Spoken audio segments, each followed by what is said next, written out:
In Vladivostok, the host city of the Eastern Economic Forum, also provided the venue for the first face-to-face talks between the leaders of South Korea and Japan. Denouncing North Korea's recent nuclear test, President Moon Jae-in and Japanese Prime Minister Shinzo Abe agreed to ask China and Russia for their support for stronger sanctions aimed at crippling the finances of the rogue regime. Hwang Hojun has this report.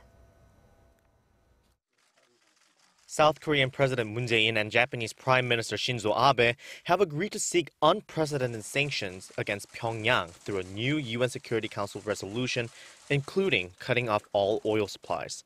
During their meeting in Vladivostok, Moon and Abe shared their thoughts on the regime's latest nuclear test and stressed the provocation created a real threat to peace and security in the region. 한국과 일본 양국의 긴밀한 공조가 더욱더 절실해졌다고 생각됩니다.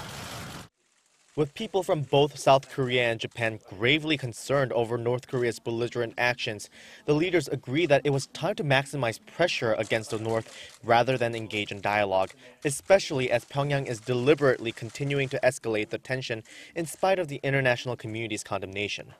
During the summit, Prime Minister Abe positively evaluated how the two countries are closely working together to deter North Korea's provocations and said he hopes such a relationship will continue.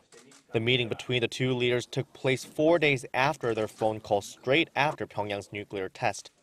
President Moon and Prime Minister Abe also discussed the need to further expand the country's bilateral relationship, including economic cooperation. Meanwhile, soon after the summit meeting with his Japanese counterpart, President Moon held a luncheon meeting with Korean nationals living in the region, Russians of Korean descent, and Russian public figures who have contributed to the enhancement of South Korea-Russia relationship. Hwang Hojun, Arirang News.